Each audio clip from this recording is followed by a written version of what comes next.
Wodan Timbur Coaster is one of the few attractions at Europa Park that wasn't built by Mack, but it's easily one of their signature rides. This is one of the tallest wood coasters from Great Coasters International, and I think it's their best ride in Europe. Find out why in this review. Mack has a pretty diverse catalog of roller coasters, and you can find many of their models at Europa Park because they own the place. Since Mack doesn't make wood coasters, they needed to hire an outside company to make one for Europa Park, and they selected GCI. Wodan opened in 2012, and it's the tallest GCI in Europe, standing 131 feet or 40 meters tall. The only GCIs that are taller are all located in Asia, and it dominates the Iceland section of the park with its hulking wooden structure. Wodan is themed in Norse mythology. Wodan is the German name for Odin, who is the ruler of Asgard. The ride has an ornate archway and one of the best themed queue lines for a roller coaster. You have these ominously lit caves filled with statues. Then you have an outdoor section with some additional statues, plus great vantage points for Wodan's finale. And it's a good thing this coaster has an interesting queue line, because you may be waiting in it for a while. This routinely is one of the longest lines in the entire park. Most days the line hovers around the 40 to 50 minute mark. There is a way to skip this line though. For many years Wodan had a single rider line. This was usually just a 5 to 10 minute wait from experience. But in my 2021 visit, this queue line had transformed into one for a virtual queue line. Europa Park had a free skip the line pass service on their mobile app. Wodan was one of the rides that had it available. You could reserve a 10-minute window for one ride at a time. Spots for Wodan were harder to grab than the others due to the ride's popularity, but I just kept refreshing until I saw one because it was a massive time saver. Wodan typically runs 3 trains, each seating 24 riders across 12 rows, and Europa has fast operations, so the trains are dispatched at steady rates. The lengthy lines are mostly due to the ride's popularity. At the end of the standby queue, there are 2 lanes, one for the very front row, and one for all other rows. The front is usually an extra 5 or so minutes, and it's worth noting that you cannot get the front using the virtual queue line. However, my favorite seat on Wodan is the back. If you use the virtual queue line or the lane for all other rows, the grouper typically will honor seating requests if you ask nicely. The trains are your usual Millennium Flyers, except for one key difference. Wodan is a rare wood coaster that runs with polyurethane wheels instead of steel wheels. This is a softer material that puts less wear on the track. This may explain why Wodan is still running smooth in 2021 after nearly a decade of steady operation. Although my rides in the back in 2017 were pretty shaky, but my rides in 2021 were smooth no matter where I sat.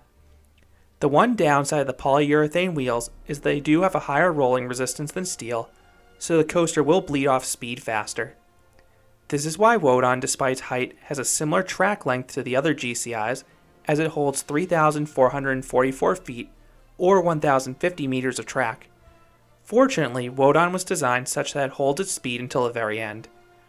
The restraints are your familiar seatbelt and T-bar combination of the other GCIs.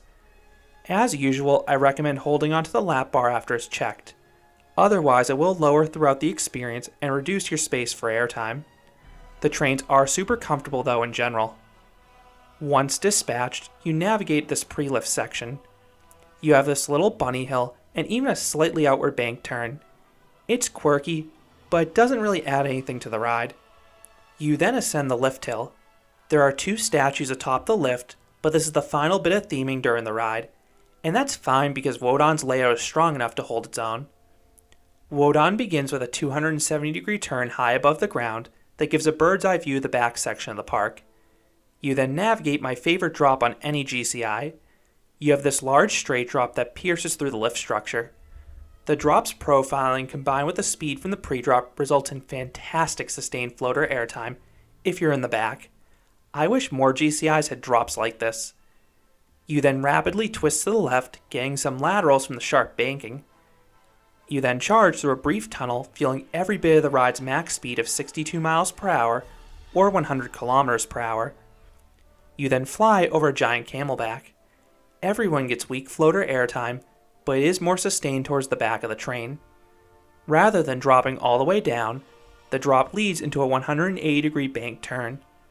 This element gives him decent laterals, and it finishes by sharply dipping down into another tunnel.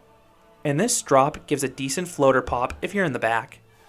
You then twist up and rip through the station flyby. This element is loud as the sound echoes through the station, and the sense of speed is incredible. You then rise upwards, getting some floater airtime up front, but the resultant drop is amazing in the back. It twists all the way down to the ground. You get good floater airtime at the start, but halfway down the drop, the airtime suddenly cuts off and you're abruptly thrown sideways. It's a really wild moment, and there's also a sweet head chopper for good measure. You then turn to the right, and the turn includes a banked speed hill that gives a decent pop of airtime for everyone. And you also have a good near miss with the support structure around you. Wodan then hops into a turnaround, giving a great pop of airtime up front. The entrance is so sharp that even those in the back get popped out of their seat, just not quite as forcefully. The turn gives some weak laterals, and then you have a fun bunny hill over Atlantica Super Splash. This hill delivers nice sustained floater airtime for all.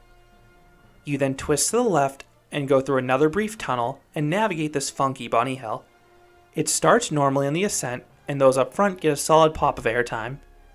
But the top slightly turns to the right, and then the drop twists left.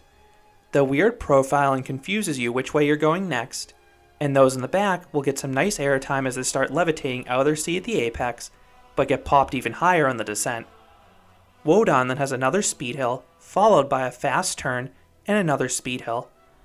The two speed hills give good pops for everyone, and the turn gives brief but decent laterals. You then rise into the brake run, and this ascent offers no airtime because it's quite a bit higher than the bunny hills, but that's fine since the rest of the ride was so good. Wodan's pacing is very strong. The ride zips through the layout quickly and keeps throwing airtime hills and snappy turns at riders. So what would I rate Wodan? I would give this GCI a 9 out of 10. If you saw my recent Top 100 video, I didn't have Wodan on there, but I think that was a mistake. After thinking more about this coaster's ride experience, I think this is the second best GCI I've ridden, and definitely the best one in Europe. Wodan does many things well. The ride has some fantastic drops in the back row, particularly that first one. Then the rest of the course is filled with a series of airtime hills and snappy turns, and they all deliver. Add in that good sense of speed and awesome pacing, plus really nice theming around the attraction, and you have a winner. Wodan really rose up my ranks in 2021. So those are my thoughts on Wodan Timbur Coaster at Europa Park. What are your thoughts on this wood coaster? Do you think it's the best GCI in Europe? Let me know what you think down in the comments. If you enjoyed this review, I'd appreciate it if you gave this video a like, and you considered subscribing, because there'll be a lot more roller coaster and amusement park videos here at Canopy Coaster. Thanks for watching.